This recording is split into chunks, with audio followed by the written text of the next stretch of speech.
Hello friends, तो कैसे हैं आप सभी। आशा करता हूँ कि अच्छे होंगे, बेहतरीन होंगे। लगातार अपनी तैयारी दिल और जान से पूरी मेहनत से कर रहे होंगे। और इसी के साथ लेकर आया हम set number 3 MTS multitasking staff, जो हवलदार के जो 1 सितंबर से 12 सितंबर 2023 के बीच में जितनी भी शिफ्ट होगी, वो सभी शिफ्ट के मैथ के क्वेश्चन को हम कंप्लीट करके, मैथ के सेट को हम कंप्लीट करके सॉल्यूशन आपको कराएंगे।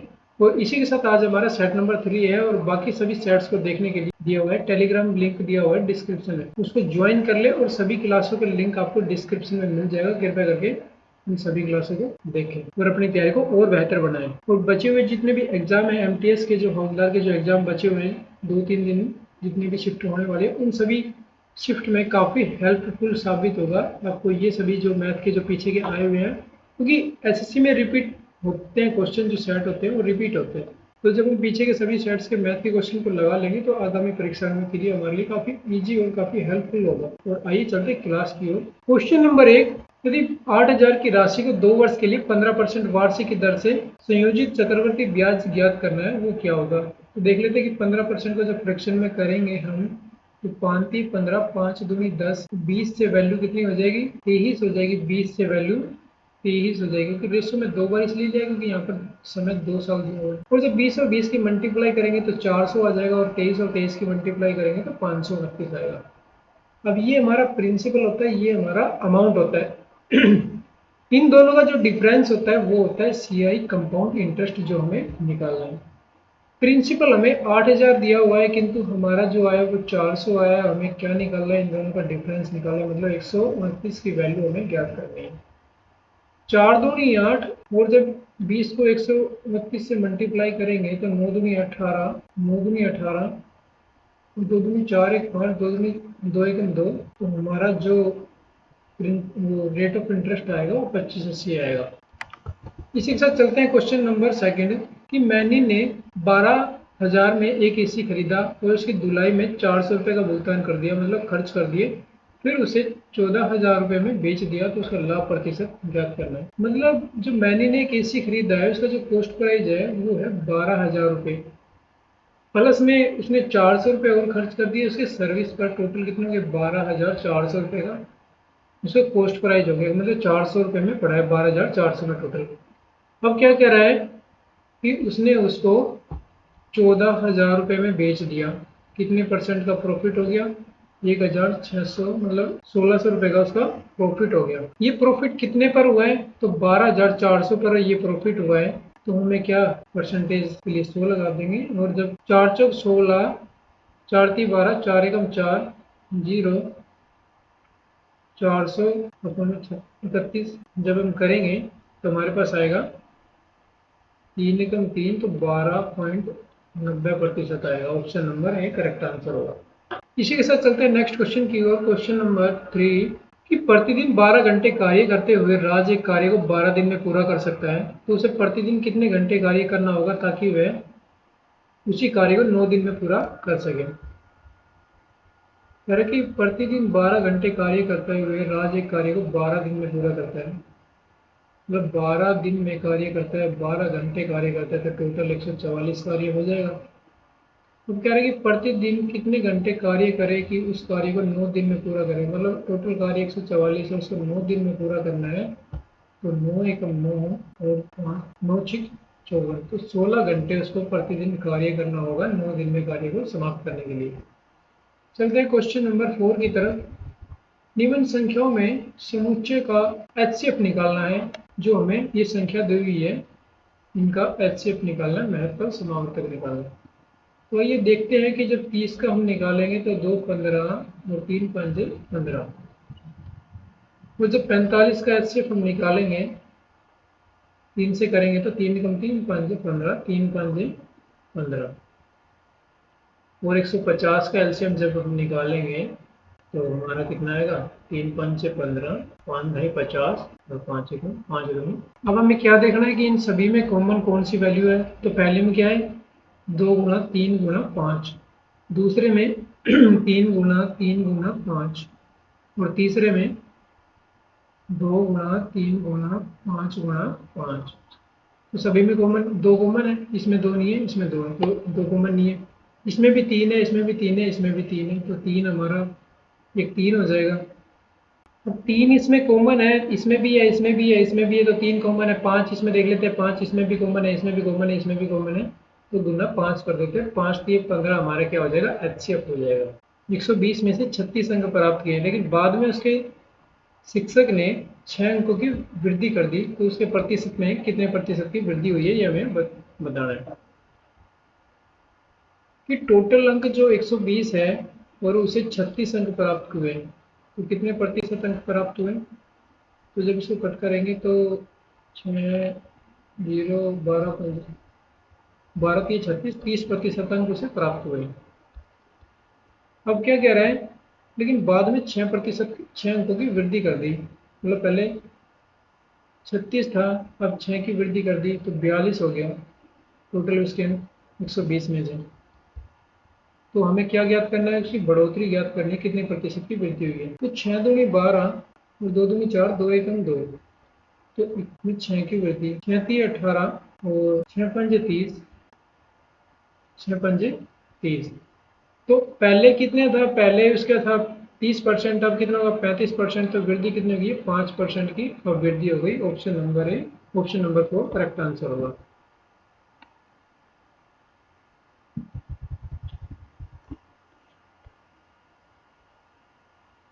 कि एक अकेले किसी कार्य को 12 दिन में करता है, वे A2 अकेले उस कार्य को 15 दिन में करता है। A3 की सहायता से वे दोनों उस कार्य के 5 दिन में पूरा कर लेते हैं। तो A3 अकेले उस कार्य को कितने दिन में पूरा करेगा, ये हमें ज्ञात करना है। मतलब जो A1 है किसी कार्य को 12 दिन में करता है, वह A2 उस कार्य को 15 दिन में कर लेता है। वह A plus A2 plus A3 जो मिलकर उस कार्य को 5 दिन में कर लेते हैं। इनका जब हम एलसीएम लेंगे, जब 2 से करेंगे तो 3 15 और 5, 3 से करेंगे 3 एकम 3, 3 5 15, 5 एकम 5, और जब 5 से करेंगे तो 5 एकम 5, 5 एकम 5, 5 दूनी 10, 10 के 30 दूनी 60, इसका एलसीएम हो जाएगा। मतलब ए जो है एक दिन में 12 पंजे 60 कार्य करता है, 5 कार्य करता है एक दिन में, और 15 चौको 60, तो 4 कार्य करता है A2 एक दिन में, और तीनों मिलकर एक दिन में कितने कार्य कर लेते हैं, 5 एकम 5, 5 दूनी 10, 12 कार्य कर लेते हैं। मतलब ए और A2 मिलकर 9 कार्य करते हैं, टोटल कार्य 12 है, तो A3 जो है एक दिन में 3 कार्य करता है। अब टोटल कार्य 60 है, क्वेश्चन क्या कह रहा है कि A3 अकेले उस कार्य को कितने दिन में करेगा, तो 3 दूनी 6, 20 दिन में कर लेगा। ऑप्शन नंबर 3 करेक्ट आंसर होगा। क्वेश्चन नंबर 7, यदि 2000 रुपये की राशि साधारण ब्याज की दर पर 12 माह में 2400 रुपये हो जाती है, तो वार्षिक ब्याज की दर क्या होगी, वो हमें ज्ञात करनी है। 2000 रुपये की राशि पर साधारण ब्याज की दर 12 माह में 2400 रुपये हो जाती है, तो वार्षिक ब्याज की दर क्या होगी, वो हमें ज्ञात करनी है। मतलब 2000 रुपये तो इसका क्या है, प्रिंसिपल है, जो अमाउंट है वो 2400 है, और जब 2400 में से 2000 को घटा देंगे तो हमारे पास क्या आ जाएगा, 400 आ जाएगा। वो क्या होगा, सिंपल इंटरेस्ट होगा, उनका ब्याज होगा। अब आसानी से निकाल सकते हैं, प्रिंसिपल 2000 दिया हुआ है, टाइम हमारा 12 माह है, और जो ब्याज हमें दिया हुआ है वो दिया हुआ है, रेट ऑफ इंटरेस्ट निकालना है, और ब्याज जो दिया हुआ है वो 400 दिया हुआ है। 12 माह है, तो अपन में 12 से ही मल्टीप्लाई डिवाइड कर देंगे, तो 12 से 12 को डिवाइड करेंगे, 2 से 2 को, जब 2 जीरो से 2 जीरो को डिवाइड करेंगे, कट कर देंगे, और 20 दूनी 40, तो रेट ऑफ इंटरेस्ट जो होगा वो हमारा 20 होगा। ऑप्शन नंबर इसमें ये गलत दिया हुआ है, क्योंकि नीचे भी देख सकते हैं, चॉइस जो ऑप्शन है, चूज जो ऑप्शन है वो 20 है। ऑप्शन नंबर 4 करेक्ट आंसर होगा।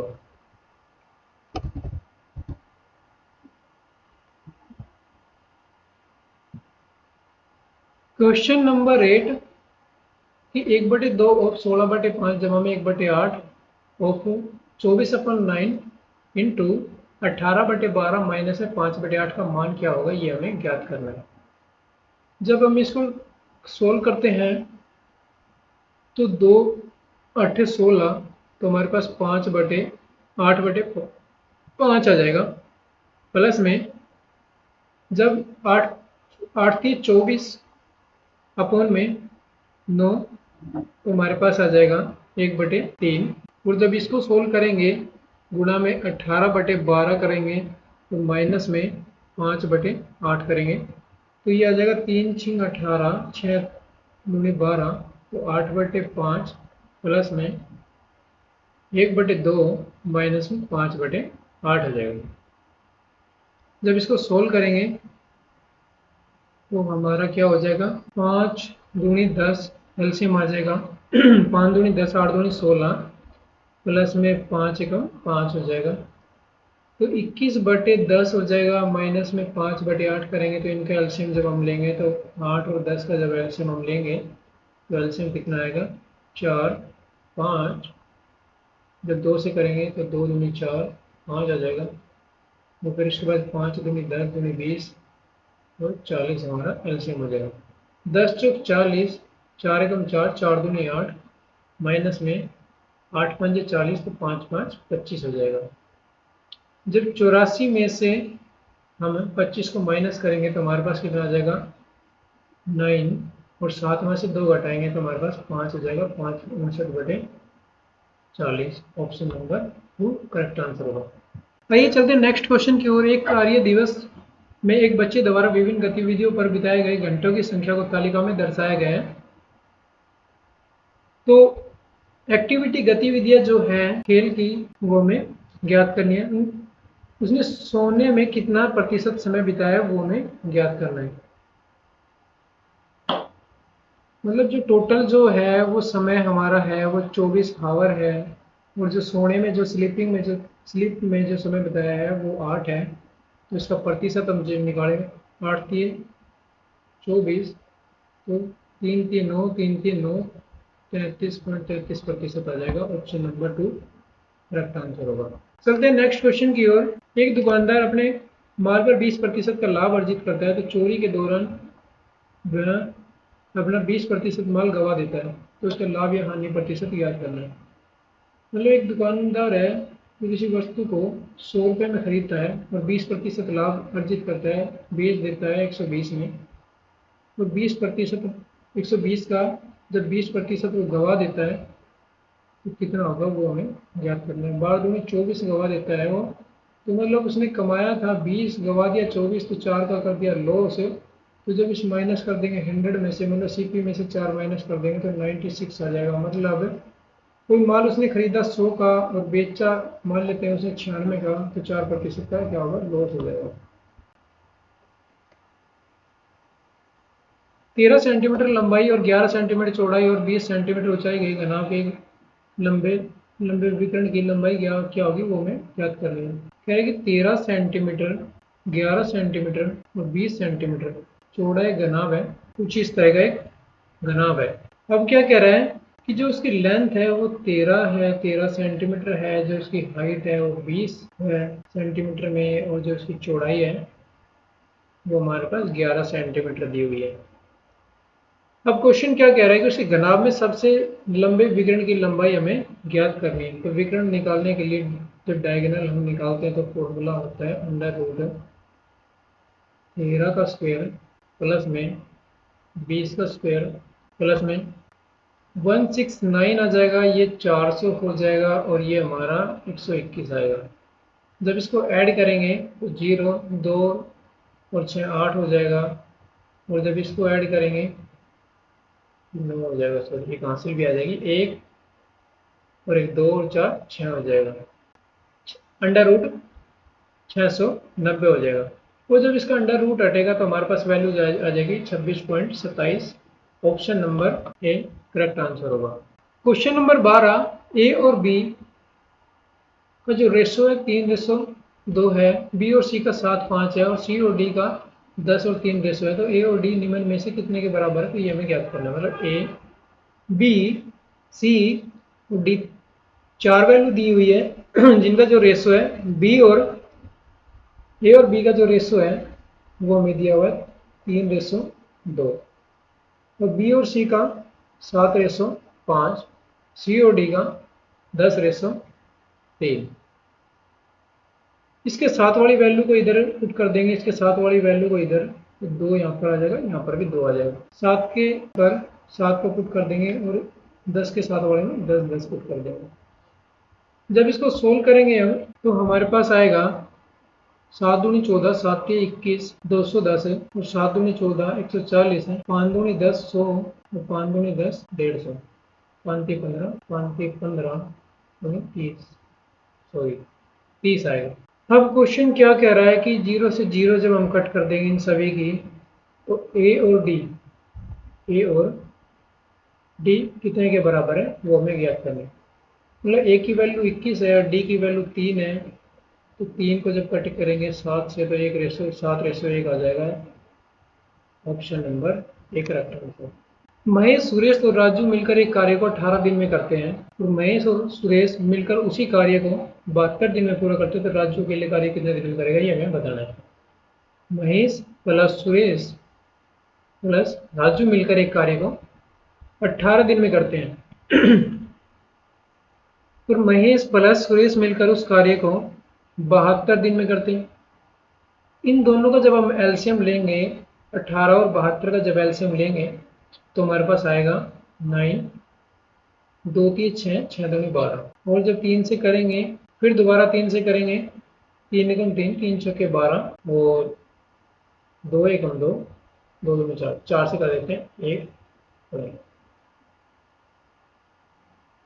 4 दूनी 8, 8 दूनी 16, 8 3 24, गुणा 3 करेंगे तो 4 3 12, 2 3 दूनी 6 7, तो इसका एलसीएम कितना आ जाएगा 72, इसका एलसीएम आ जाएगा।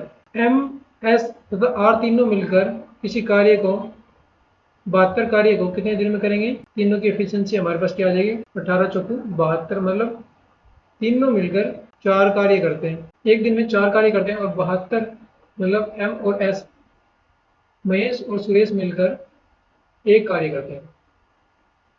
तो अब क्या कह रहा है, राजू अकेले कार्य को कितने दिन में करेगा, तो राजू जो अकेले कार्य करेगा, मतलब तीनों मिलकर 4 कार्य करते हैं और महेश और ये सुरेश मिलकर एक कार्य करता है, तो डिफरेंस कितने का 3 का, तो ये राजू की एफिशिएंसी आ गई 3, टोटल कार्य 72 है, तो राजू कितने दिन में कर देगा, 3 दूनी 6 और 3 चौके 12, 12 दिन में कर देगा टोटल कार्य। ऑप्शन नंबर 1 करेक्ट आंसर है।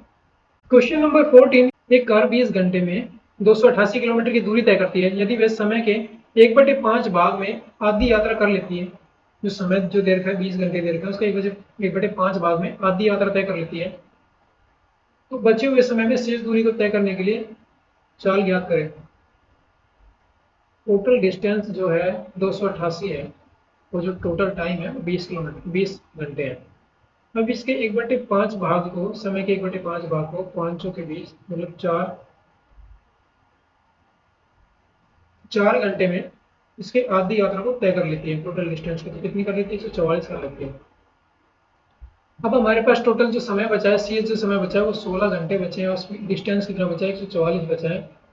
तो 144 जब हम कट करेंगे तो 1 यूनिट की वैल्यू कितनी आ जाएगी हमारे पास, 9 आ जाएगी। तो मतलब जो शेष कार्य को 144 कार्य को 16 घंटे में 9 किलोमीटर प्रति घंटे की स्पीड से कंप्लीट करेगी। ऑप्शन नंबर 3 करेक्ट आंसर होगा।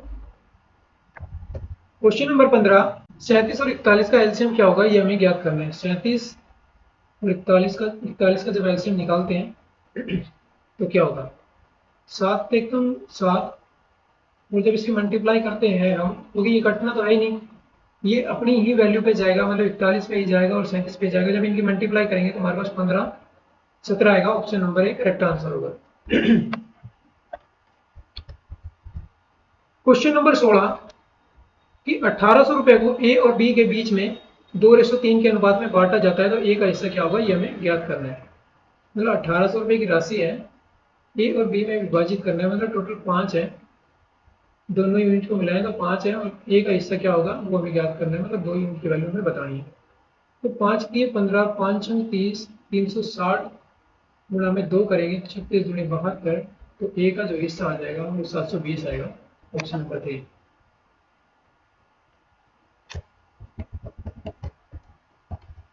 चलते हैं नेक्स्ट क्वेश्चन की ओर। क्वेश्चन नंबर 17 कि 6 के पहले खंड जो होंगे, मतलब पहले 4 मल्टीपल जो होंगे उनका औसत क्या होगा ये हमें ज्ञात करना है।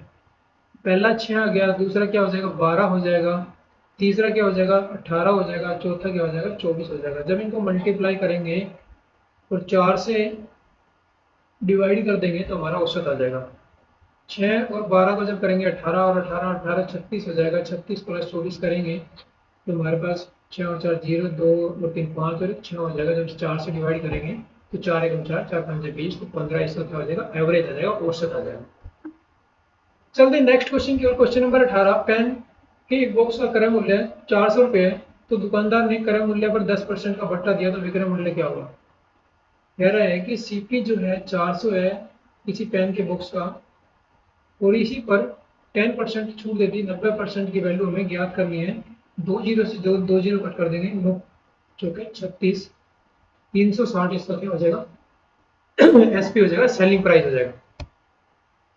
चलते हैं नेक्स्ट क्वेश्चन की ओर। क्वेश्चन नंबर 19, एक लंबवृत्तीय बेलन की त्रिज्या उसकी ऊंचाई की 3 गुनी है। यदि बेलन की ऊंचाई 3.5 सेंटीमीटर है तो बेलन का आयतन कितना होगा, यह हमें ज्ञात करना है।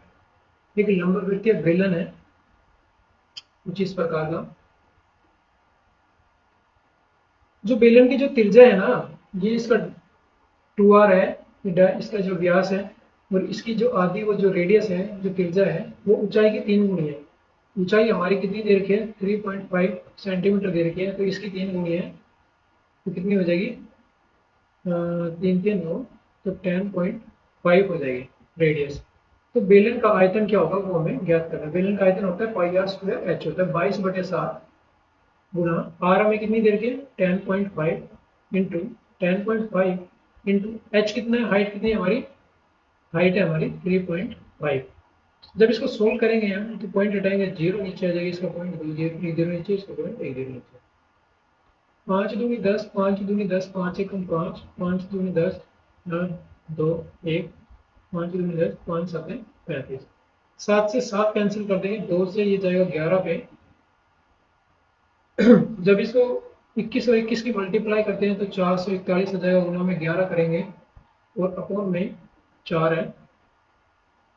जब हम इसको सोल्व करेंगे तो हमारे पास आ जाएगा 12.75। ऑप्शन नंबर 2 में आएगा, ऑप्शन नंबर 1 करेक्ट आंसर होगा। आइए चलते हैं नेक्स्ट क्वेश्चन की ओर। एक वृत्ताकार पथ के बाहरी और आंतरिक परिधि का जो अनुपात है वो 17.15 है। यदि पथ की चौड़ाई जो है वो दे रखी 40 मीटर दे रखी है, तो आंतरिक वृत्त की त्रिज्या क्या होगी ये हमें ज्ञात करनी है। एक वृत्त है जिसकी परिधि होती है, ये इसका रेडियस होती है, जो इसकी परिधि होती है, जिसका परिमाप होता है, वो हमें ज्ञात करना है। मतलब एक आंतरिक है त्रिज्या और एक बाहरी त्रिज्या है, तो दो त्रिज्या का जो अनुपात है, सॉरी इनकी परिधि का जो अनुपात है 2 पाई आर अपॉन में 2 पाई आर, जो इनका पैरामीटर है वो 17 अपॉन में 15 दिया हुआ है। जो आंतरिक वृत्त की परिधि है वो 17 दी हुई है, और जो बाहरी वृत्त की परिधि है वो 15 दी हुई है। इन दोनों का जो डिफरेंस है, इन दोनों का डिफरेंस वो दिया हुआ है, किंतु क्वेश्चन में हमें इनकी जो चौड़ाई दी हुई है वो 40 दी हुई है। तो एक यूनिट की जो वैल्यू आएगी 20 आएगी हमारे पास। वो जब इक्वेशन में पहले में पुट करेंगे तो 17 गुना में 20 करेंगे, 17 दूनी 34, 340, और 15 गुना 2 करेंगे, 15 दूनी 30, 300। तो क्वेश्चन क्या कह रहा है कि आंतरिक वृत्त की त्रिज्या क्या होगी, मतलब आंतरिक वृत्त की जो त्रिज्या होगी जो कम होती है वही होगी 300, हमारा 300 मीटर करेक्ट आंसर होगा। इस वाले वृत्त की त्रिज्या क्या होगी ये हमें ज्ञात करना है।